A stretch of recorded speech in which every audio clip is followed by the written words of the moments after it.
नमस्कार सभी को, बहुत बहुत स्वागत है आपका चैनल संकल्प एकेडमी पर। मैं वंदना पांडे आज इस क्लास में रीतिकाल की रीतिबद्ध काव्यधारा के प्रश्नों को लेकर के उपस्थित हुई हूँ। इसके पहले की 3 क्लासेस रीतिकाल की रीतिबद्ध काव्यधारा पर दी जा चुकी हैं, जिनमें इसी तरह से ऑब्जेक्टिव क्वेश्चन, उनके आंसर, उनकी व्याख्या, कुछ प्रश्नों की व्याख्या बहुत महत्वपूर्ण ढंग से और कुछ की बहुत साधारण ढंग से लेकिन आप तक पहुंचाई जा चुकी है, जिसकी प्लेलिस्ट आपको डिस्क्रिप्शन बॉक्स में मिल जाएगी। पुरानी वीडियोस जो कि इस टीजीटी पीजीटी की जो सीरीज एक समाधान सीरीज के नाम से हमने शुरू की है, उसकी जितनी भी वीडियोज अभी तक हुई हैं आदिकाल, भक्तिकाल, रीतिकाल की, उन सभी के लिंक आपको डिस्क्रिप्शन बॉक्स में मिल जाएंगे। या चैनल के अबाउट में जाएं, जहां पर प्लेलिस्ट बनी हुई है, उस प्लेलिस्ट में आपको सारी की सारी प्लेलिस्ट मिल जाएगी, या फिर कम्युनिटी सेक्शन में भी मिल जाएगी। और अब अगर आप हमारे टेलीग्राम ग्रुप से जुड़ना चाहते हैं तो उसका भी लिंक डिस्क्रिप्शन बॉक्स में दिया गया हुआ है। चलिए ज़्यादा समय न लेते हुए हम आपका आज का पहला क्वेश्चन शुरू करते हैं, जो कि रीतिबद्ध काव्यधारा के अंतर्गत है। 125 नंबर तक कल हो चुका था। आज हम 126वें प्रश्न से बात करेंगे, जिसमें कि आप स्क्रीन पर देख पा रहे हैं। मैं एक क्वेश्चन पढ़ूंगी, आप अपना आंसर टाइप कर सकते हैं, साथ ही सही आंसर ही लेंगे। और अगर किसी भी आंसर में आपको कोई भी तरह का डाउट लगता है तो उसको कमेंट सेक्शन में ज़रूर लिख कर भेजें। इसके लिए मैं बहुत बहुत आभारी रहूँगी आप सभी की। क्योंकि कभी कभी होता है कि बोलने में या फिर लिखा हुआ सामने पढ़ने में भी कभी कभी गलतियाँ हो जाती हैं। उन गलतियों को दूर करने के लिए आपका सहयोग अपेक्षित है। आप सभी ध्यान से वीडियो सुने। आप अपनी सलाह, अपने कमेंट, अपने सुझाव भी हमारे तक पहुंचा सकते हैं। चलिए हमारा आज का पहला प्रश्न शुरू करते हैं। प्रताप सिंह बिरुदावली, यहाँ पर प्रताप लिखा हुआ है, यहाँ पे आ की मात्रा ये नहीं होनी चाहिए थी। प्रताप सिंह बिरुदावली में किसकी प्रशस्ति वर्णित है? 126 नंबर के इस प्रश्न का जो सही उत्तर है वो है प्रताप सिंह। सी ऑप्शन, प्रताप सिंह बिरुदावली। अगला प्रश्न है, सुख सागर तरंग का संपादन किसने किया? हाँ, एक चीज़ और बता दें, ये जो आप क्लास देख रहे हैं, आप कभी भी किसी भी समय देख रहे हैं, लेकिन ये रोज़ रात 9 बजे प्रोवाइड करवाई जाती है, सोमवार से शनिवार रात 9 बजे। आगे के प्रश्न को लेकर चलते हैं। सुख सागर तरंग का संपादन किसने किया? तो इसका संपादन किया है, सही उत्तर इसमें होगा बाल दत्त मिश्र। ए ऑप्शन, बाल दत्त मिश्र, जो कि मिश्र बंधुओं के पिता थे। इन्होंने सन 1897 में इसका संपादन किया था, सुख सागर तरंग का। अगला प्रश्न है, किस आलोचक ने सुख सागर तरंग को नायिका भेद का विश्वकोश माना है? जो सुख सागर तरंग रचना है, इसे नायिका भेद का विश्वकोश भी माना गया है। ये किस आलोचक ने माना है? इसका सही उत्तर है डॉक्टर नगेंद्र, यानी कि सी ऑप्शन। अगला प्रश्न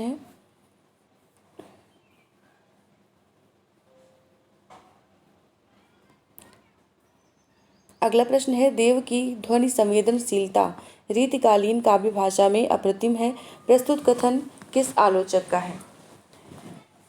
ये कथन, देव की ध्वनि संवेदनशीलता रीतिकालीन काव्य भाषा में अप्रतिम है, प्रस्तुत कथन किस आलोचक का है, ये बताना है। इसका सही उत्तर है राम स्वरूप चतुर्वेदी, यानी कि सी ऑप्शन। अगला प्रश्न है, अंग दर्पण के रचनाकार इनमें से कौन है? तो अंग दर्पण जो है वो रसलीन की रचना है, बी ऑप्शन सही होगा। अगला प्रश्न है, रस प्रबोध किसकी रीतिपरक रचना है? सही उत्तर है रसलीन की रचना है, यानी कि ए ऑप्शन यहाँ पर सही होगा। अगला प्रश्न है, बिरह बनायो तो न पावस बनाओ तो, जो पावस बनायो तै न बिरह बनाओ तो। उपरोक्त पंक्तियों के रचनाकार कौन है? ये पंक्ति बहुत ज़्यादा पूछी जाने वाली पंक्ति है। बिरह बनायो तो न पावस बनाओ तो, जो पावस बनायो तै न बिरह बनाओ तो। डी ऑप्शन इसमें पद्माकर सही है। और इसके बाद के क्वेश्चन का भी पद्माकर से संबंध है। पद्माकर द्वारा रचित अलंकार ग्रंथ कौन सा है इसमें से? तो जो अलंकार ग्रंथ इन्होंने लिखा है वो है सी ऑप्शन, पद्माभरण। अगला प्रश्न है, गंग कवि का जन्म स्थान है, इनमें से गंग कवि का जन्म स्थान कौन सा है? ये कहाँ के रहने वाले थे? तो ये थे इटावा के, सी ऑप्शन सही होगा। इटावा के थे। इनका मूल नाम गंगाधर राव था, गंग कवि का, और उसी गंगाधर से इनका नाम जो पड़ा वो गंग कवि पड़ गया। अगला प्रश्न है, अमी हलाहल मद भरे श्वेत श्याम रत्नार, जियत मरत झुक झुक परत जिह चितवत एक बार। ये रचना, ये प्रसिद्ध पंक्तियाँ किसकी हैं? ये जो ऊपर की लाइन है ये ज़्यादातर पूछी आती है, अमी हलाहल मद भरे श्वेत श्याम रत्नार। ये रसलीन की प्रसिद्ध पंक्ति है, डी ऑप्शन यहाँ पर सही होगा। अगला प्रश्न है, मतीराम का प्रथम ग्रंथ फूल मंजरी है। मतीराम का प्रथम ग्रंथ फूल मंजरी है, किंतु डॉक्टर बच्चन सिंह ने किस ग्रंथ को प्रथम ग्रंथ माना है? इनका जो प्रथम ग्रंथ माना जाता है वो फूल मंजरी माना जाता है, और बच्चन सिंह ने इनका जो प्रथम ग्रंथ माना है वो माना है रसराज को। ए ऑप्शन यहाँ पर सही होगा। मतीराम की किस कृति में 60 दोहों में किसी एक फूल का ही वर्णन किया गया है? ऐसी कौन सी कृति है मतीराम की जिसमें 60 दोहे हैं और 60 दोहों में एक ही फूल का वर्णन किया गया है? वो रचना है फूल मंजरी, यानी कि डी ऑप्शन यहाँ पर सही होगा। एक ही फूल का इसमें वर्णन किया गया है। अगला प्रश्न है, वृत्त कौमुदी किस प्रकार का ग्रंथ है? वृत्त कौमुदी किस प्रकार का ग्रंथ है? ये एक छंद निरूपक ग्रंथ है, जो कि सी ऑप्शन में सही उत्तर दिया गया है, छंद निरूपक ग्रंथ। इसके रचनाकार मतीराम हैं। अगला प्रश्न है, आचार्य शुक्ल ने वृत्त कौमुदी या छंदसार को किस राजा के लिए लिखा हुआ माना है? आचार्य शुक्ल ने वृत्त कौमुदी या छंदसार को किस राजा के लिए लिखा हुआ माना है? तो ये माना है शंभुनाथ सोलंकी, यानी कि डी ऑप्शन, शंभुनाथ सोलंकी के लिए वृत्त कौमुदी या छंदसार लिखा माना है आचार्य शुक्ल ने। अगला प्रश्न लेंगे 140 नंबर का, ललित ललाम के रचनाकार कौन हैं? ललित ललाम बहुत प्रसिद्ध रचना है और इसके बारे में कई सारे प्रश्न बनते हैं। हम कोशिश करेंगे इसी प्रश्न में उन सभी प्रश्नों को लेने की। ललित ललाम के रचनाकार, एक तो ये प्रश्न बना, इसके रचनाकार कौन है? तो रचनाकार हैं बी ऑप्शन मतीराम। और इसके बाद में ये पूछा आता है कि ये रचना मतीराम ने किस राजा के आश्रय में रह कर के लिखी थी? तो वो थे भाव सिंह। भाव सिंह के आश्रय में रह कर के इन्होंने ये रचना लिखी थी। अगला प्रश्न बनता है, इसमें कितने अलंकारों का विवेचन किया गया है? और वो भी कुवलयानंद के आधार पर, यानी अप्पय दीक्षित की रचना है कुवलयानंद, जिसके आधार पर अलंकारों का विवेचन, इसमें कितने अलंकारों का विवेचन किया गया है? तो इसमें 100 अलंकारों का विवेचन किया गया है। इससे बनने वाले इन सभी प्रश्नों को हमने यहीं पर लेना जरूरी समझा। रीतिकाल के मुख्य कवियों में हैं, इनमें से कौन है रीतिकाल के मुख्य कवियों में? तो डी ऑप्शन मतीराम। अगला प्रश्न है, मतीराम की भाषा किस प्रकार की है? मतीराम की भाषा है इसमें से साहित्यिक ब्रजभाषा, बी ऑप्शन साहित्यिक ब्रजभाषा। अगला प्रश्न है, ललित ललाम में किस प्रकार का निरूपण हुआ है? इसमें से ललित ललाम, क्योंकि आप जानते हैं जो रीतिकालीन रचनाएं थी, खासकर रीतिबद्ध काव्यधारा के अंतर्गत आने वाली, उनमें किसी न किसी प्रकार का निरूपण हुआ है। और वो निरूपण इस प्रकार से, जैसे आपको नीचे ऑप्शन दिख रहे हैं, तो इस तरह से कुछ न कुछ कहीं न कहीं कोई रचना इनसे संबंधित जरूर रही है। तो इसमें किस प्रकार का निरूपण हुआ है? तो ये रचना अलंकार निरूपण है, इसमें सी ऑप्शन सही होगा। अगला प्रश्न है, मतीराम ने किस कवि का अनुकरण करते हुए सतसई की रचना की? जो सतसई इन्होंने लिखी है मतीराम ने, इसमें किसका अनुकरण इन्होंने किया? तो सही ऑप्शन है ए बिहारी। अगला प्रश्न है, किसके आश्रय में रहकर मतीराम ने ललित ललाम की रचना की? तो इसमें जो सही उत्तर है वो है भाव सिंह हाड़ा, बूंदी नरेश के आश्रय में रह करके। अगला प्रश्न है, निम्न में से अलंकार निरूपक ग्रंथ इसमें से कौन सा है? अलंकार निरूपक ग्रंथ इनमें से कौन सा है? वो है सही उत्तर अलंकार पंचाशिका, यानी कि सी ऑप्शन सही होगा। उम्मीद है आप लोग अपने सभी क्वेश्चन को ऐसे ही ऑप्शन दे करके जांच रहे होंगे और इस तरह से वस्तुनिष्ठ तैयारी करते हुए आपको आनंद भी आ रहा होगा, क्योंकि पूरे पाठ्यक्रम को वस्तुनिष्ठ रूप से पढ़ना एक बहुत बड़ी जो है जिम्मेदारी भी है आपकी, क्योंकि थ्योरी पढ़ करके उतने सारे क्वेश्चन तैयार नहीं होते जितने कि ऑब्जेक्टिव पढ़ के तैयार होते हैं। ये आप भी बखूबी जानते हैं। और फिलहाल तो हमने यहाँ पर जो ये सीरीज़ शुरू की है, इसमें सभी पूरे कोर्स को ही लेने की जिम्मेदारी है, यानी कि पूरे कोर्स को ही ऑब्जेक्टिव फॉर्म में ले रहे हैं। अगले प्रश्न पर बात करते हैं, मतीराम द्वारा रचित ग्रंथ कौन सा है? तो मतीराम द्वारा रचित जो ग्रंथ है वो है सी ऑप्शन ललित ललाम। अगला प्रश्न है, गेरियू के रंग भीज गे, गेरियू के रंग भीज गे, भीजिगो सांवरों के रंग भीजियो गोरी। उपरोक्त पंक्तियों के रचनाकार कौन है? सही उत्तर है मतीराम, यानी कि ए ऑप्शन। अगला प्रश्न है, वृत्त विचार किसकी रचना है? इनमें से वृत्त विचार के रचनाकार कौन है? तो वृत्त विचार रचना है सी ऑप्शन सुखदेव मिश्र की। अगले प्रश्न पर बात करेंगे। ये सभी प्रश्न आप रीतिकाल की रीतिबद्ध काव्यधारा से देख रहे हैं। इसके पहले की वीडियोज़ भी आपको पहुंचा दी गई हैं, अपलोड हो गई हैं, प्लेलिस्ट में मिल जाएंगी, डिस्क्रिप्शन बॉक्स में मिल जाएंगी, आप वहां से भी देख सकते हैं। अगला प्रश्न है, सुखदेव मिश्र को किसने कविराज की उपाधि दी थी? सुखदेव मिश्र को किसने कविराज की उपाधि दी थी? सही उत्तर है इसमें राजा राज सिंह गौड़, यानी कि डी ऑप्शन यहाँ पर सही होगा। राजा राज सिंह गौड़ ने सुखदेव मिश्र को कविराज की उपाधि दी थी। अगला प्रश्न है, छंद विचार रसार्णव अध्यात्म प्रकाश किसकी रचनाएं हैं? ये सभी रचनाएं सुखदेव मिश्र की हैं, बी ऑप्शन यहाँ पर सही होगा। अगला प्रश्न है, फाजिल अली प्रकाश किस रीतिकालीन कवि की रचना है? फाजिल अली प्रकाश किस रीतिकालीन कवि की रचना है? सही उत्तर है सुखदेव मिश्र, डी ऑप्शन सही हो जाएगा। अगला प्रश्न है, मतिराम की सी रस स्निग्ध और प्रसाद पूर्ण भाषा रीति का अनुसरण करने वालों में बहुत ही कम मिलती है, कथन के लेखक कौन है? मतिराम के बारे में ये अच्छा सा कथन किसने लिखा है? तो ये लिखा है रामचंद्र शुक्ल जी ने, सी ऑप्शन यहाँ पर सही होगा।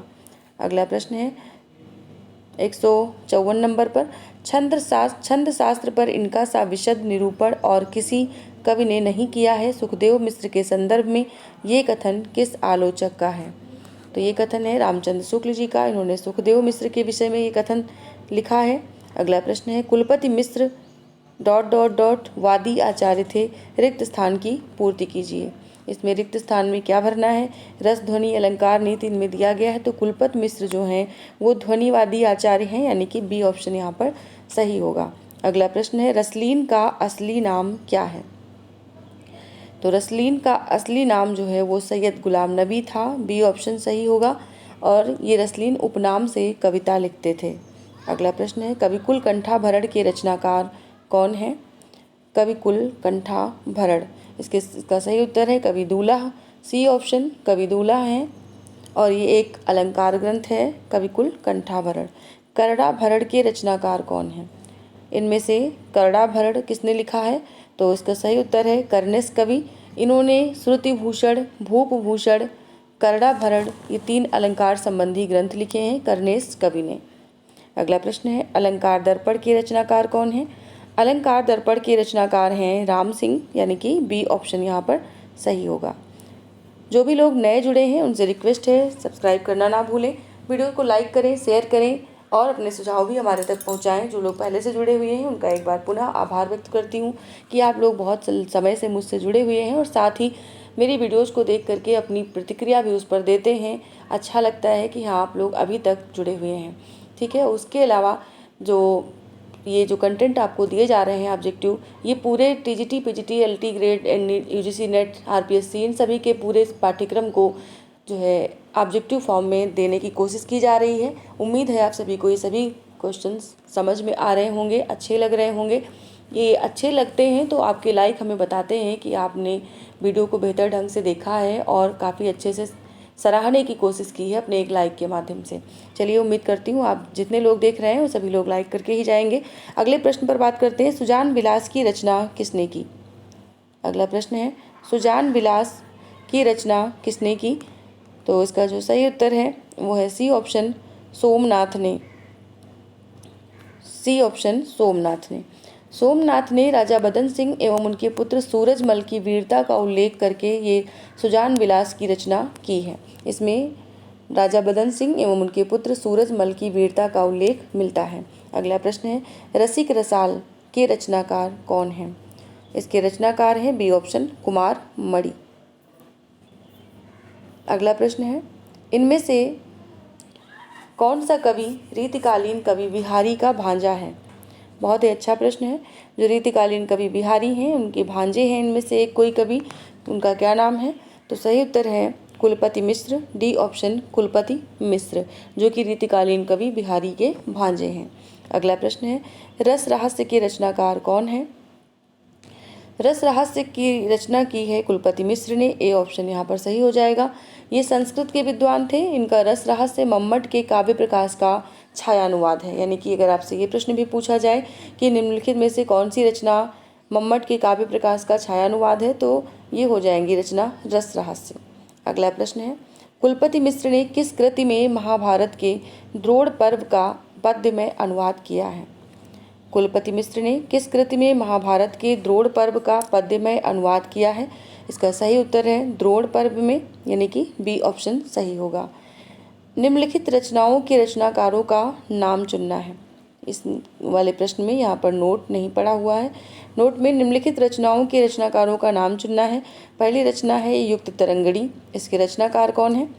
इसका सही उत्तर है कुलपति मिश्र, यानी कि सी ऑप्शन, युक्त तरंगिणी रचना के रचनाकार हैं कुलपति मिश्र। अगला प्रश्न है साहित्य सुधा निधि, इसके रचनाकार कौन है? इसके रचनाकार हैं जगत सिंह, सी ऑप्शन सही होगा। अगला प्रश्न है रस पीयूष निधि के रचनाकार कौन है? रस पीयूष निधि रचना जो है वो है सोमनाथ की, ए ऑप्शन सही होगा। अगला है काव्य रत्नाकर, काव्य रत्नाकर के रचनाकार कौन है? तो इसका सही उत्तर है रणवीर सिंह, बी ऑप्शन यहाँ पर सही होगा। अगला है व्यंग्यार्थ कौमुदी, बहुत ही ज़्यादा पूछी जाने वाली रचना है ये व्यंग्यार्थ कौमुदी, इसका सही उत्तर है प्रताप शाही, सी ऑप्शन यहाँ पर सही होगा। अगला प्रश्न है रसभूषण, रसभूषण के रचनाकार कौन है? इसका सही उत्तर है याकूब खां, डी ऑप्शन यहाँ पर सही होगा। 171 नंबर पर पूछी जा रही रचना कविकुल कल्पतरु, इसके रचनाकार कौन है? तो ये हैं चिंतामणि, ए ऑप्शन सही होगा। अगली रचना है छंद विचार पिंगल, छंद विचार पिंगल, इसके रचनाकार कौन है? ये भी सी ऑप्शन चिंतामणि है। अगला प्रश्न है रसिक रंजन, रसिक रंजन किसकी रचना है? तो इसके रचनाकार है कुमारमणि, ए ऑप्शन सही होगा। अगला प्रश्न है विष्णु विलास, विष्णु विलास के रचनाकार कौन है? तो ये हैं लाल कवि, बी ऑप्शन, जिनका नाम गोरेलाल है, बी ऑप्शन लाल कवि यहाँ पर सही हो जाएंगे। अगला प्रश्न है रस चंद्रोदय, रस चंद्रोदय के रचनाकार कौन है? तो ये हैं उदय भान कवींद्र, सी ऑप्शन सही होगा। कालिदास हजारा के रचनाकार कौन है? तो ये हैं कालिदास त्रिवेदी, यानी कि ए ऑप्शन सही होगा। अगला प्रश्न है अलंकार चंद्रोदय, अलंकार चंद्रोदय के रचनाकार हैं रसिक सुभति, बी ऑप्शन रसिक सुभति यहाँ पर सही उत्तर होगा। अलंकार दर्पण के रचनाकार कौन है? तो इसके रचनाकार हैं राम सिंह, सी ऑप्शन सही होगा। अगला प्रश्न है रस दर्पण, रस दर्पण के रचनाकार कौन है? इसका जो सही उत्तर है वो है दूल्हा कवि, ए ऑप्शन सही होगा। अगली रचना है खटमल बाईसी, हास्य ग्रंथ की रचना किसने की? खटमल बाईसी, तो इसकी रचनाकार है अली मुहिब खां, ए ऑप्शन यहाँ पर सही होगा। अगला प्रश्न है रतन हजारा की रचनाकार कौन है? रतन हजारा के रचनाकार हैं रसनिधि, यानी कि ए ऑप्शन सही होगा। छंदो हृदय प्रकाश, इसके रचनाकार कौन है? इसकी रचना किसने की है? तो ये की है भूषण मुरलीधर ने। ये भूषण वो घनश्याम वाले भूषण नहीं है, बल्कि ये मुरलीधर है भूषण, और इनका पूरा नाम भूषण मुरलीधर है। इन्होंने छंदो हृदय प्रकाश की रचना की है। अगला प्रश्न है अलबेले लाल जू को नख सिख, अलबेले लाल जू को नख सिख राधा सुधा शतक किसकी कृतियाँ हैं? तो इसका जो सही उत्तर है वो है सेवादास, यानी कि डी ऑप्शन सही है। ये सभी रचनाएं जो आप देख रहे हैं ये बहुत प्रसिद्ध रचनाएं हैं, रीतिकाल से संबंधित हैं, खासकर रीतिबद्ध काव्यधारा से। तो इन रचनाओं को आप एक बार पढ़ के ऐसे सुन लेंगे तो भी ये तैयार होती चलेंगी, और दोबारा से जब प्रैक्टिस करेंगे तो अपने आप तैयार हो जाएंगी। अगला प्रश्न है रीतिकालीन कवि राम सहाय की इनमें से कौन सी रचना नहीं है? राम सहाय रीतिकालीन कवि हैं, इनकी इसमें से कौन सी रचना नहीं है? तो इसका जो सही उत्तर है वो है वृत्त विचार, डी ऑप्शन, ये इनकी रचना नहीं है, बल्कि ये रचना दशरथ शर्मा की है, राम सहाय की नहीं है। राम सहाय की वृत्त तरंगिणी, वाणी भूषण, अलंकार प्रकाश, ये सभी रचनाएं हैं। अगला प्रश्न है कुब्जाष्टक, कुब्जाष्टक के रचनाकार कौन है? कुब्जाष्टक की रचना की है ग्वाल कवि ने, सी ऑप्शन सही होगा ग्वाल कवि। आज के लिए इतना ही, मिलते हैं कल की रात क्लास में 9 बजे। और आप जानते हैं सोमवार से शनिवार ये ऑब्जेक्टिव क्लास आप तक पहुंचाई जा रही है, जिसमें कि हम आदिकाल भक्तिकाल को सभी क्लासों में ले चुके हैं। इससे कई भागों में हमने वीडियोस दिए हैं, और अब हम रीतिकाल की रीतिबद्ध काव्यधारा को ले रहे हैं। ये इसका चौथा पार्ट है। आप इसके पहले की वीडियोज़ को देखने के लिए डिस्क्रिप्शन में जा सकते हैं, या वीडियो की प्लेलिस्ट में जा सकते हैं, या चैनल की प्लेलिस्ट में जा सकते हैं, या कम्युनिटी सेक्शन में भी जा सकते हैं। और सबसे आसान तरीका कि आप टेलीग्राम ग्रुप ज्वाइन करें, वहाँ पे आपको अब तक के अपलोडेड सारी वीडियो, लाइव वीडियो हों चाहे अपलोडेड हों चाहे शॉर्ट्स हों, वो सभी के सभी वहाँ पर मिल जाएंगे। अगर आप यूजीसी नेट की तैयारी कर रहे हैं तो भी आपको प्लेलिस्ट में यूजीसी नेट की सभी वीडियो जो हमने बनाई हैं वो सभी आपको मिल जाएंगी, जो कि आपके अच्छे अच्छे टॉपिक को कवर करती हैं। चलिए इसके आगे हम बात करेंगे कल रात 9 बजे। आपको जो है ये जो क्लासेस दी जाती हैं इसमें लाइव चैट का ऑप्शन मिलता है। आप अपने क्वेश्चन को उसके ऑप्शन को यहाँ पर टाइप कर सकते हैं, अपनी तैयारी को जांच सकते हैं। किसी भी क्वेश्चन में आपको कोई भी तरह का डाउट लगे, कोई गलत उत्तर मुझसे हो गया हो तो उसे ज़रूर कमेंट सेक्शन में साझा करें, जिससे अन्य लोगों को कोई भी दिक्कत ना हो।